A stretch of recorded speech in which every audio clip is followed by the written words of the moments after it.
hello, little dreamers, and welcome to our story corner. Are you ready for a tale that sparkles and shines? Let's look up, way up past the clouds, into the deep, velvety night sky. It's a place filled with countless stars, each one twinkling like a tiny diamond on a dark blanket. Among all these bright, beautiful stars lived a very special but very tiny star named Twilla. Now, Twilla had a big, big dream.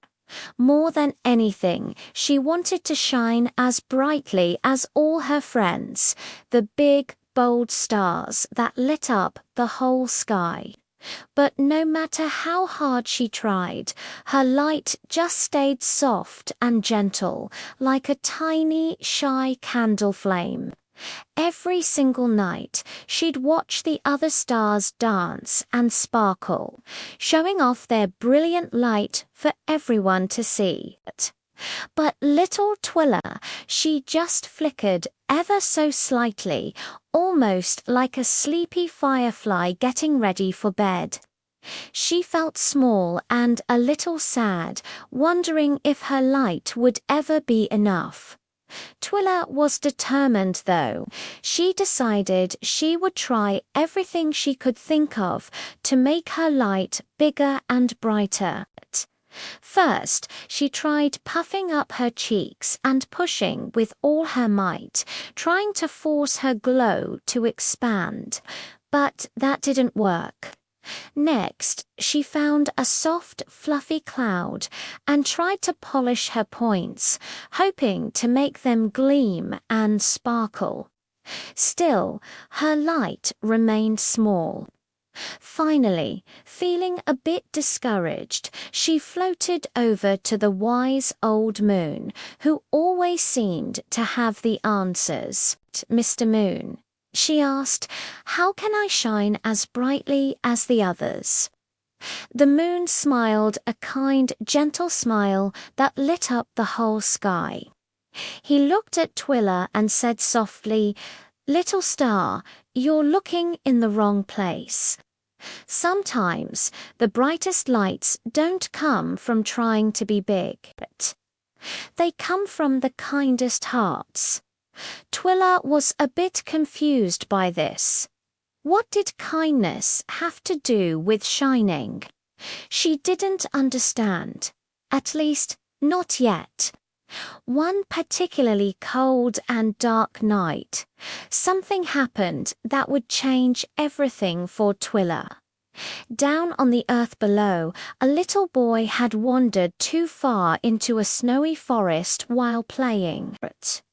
The sun had set, and he was lost, cold, and a little bit scared. He looked up at the sky, his teeth chattering, and he wished for a light to guide him.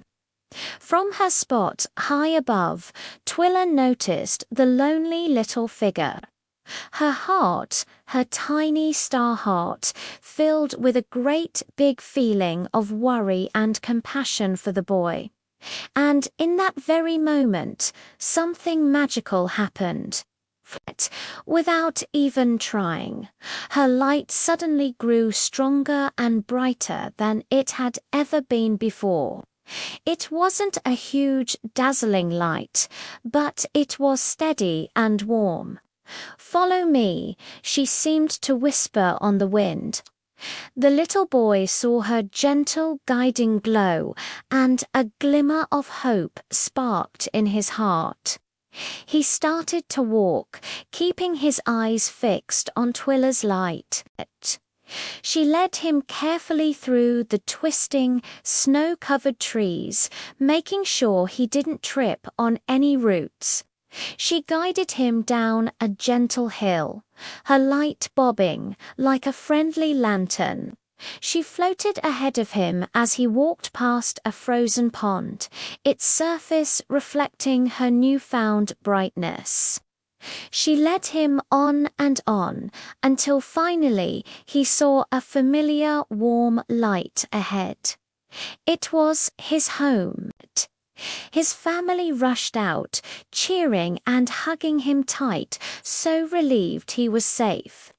From her place in the sky, Twilla watched the happy reunion, and her heart felt so full and warm that she glowed brighter than she ever had in her entire life.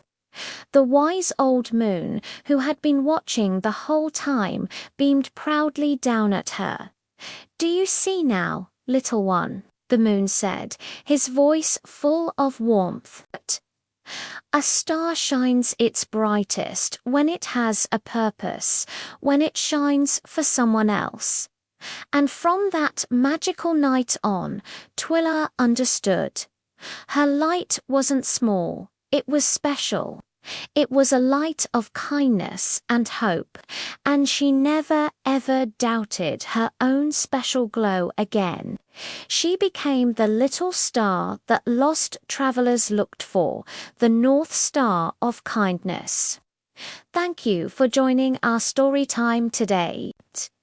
If you loved Twilla's story, don't forget to like and subscribe for more magical adventures. See you next time.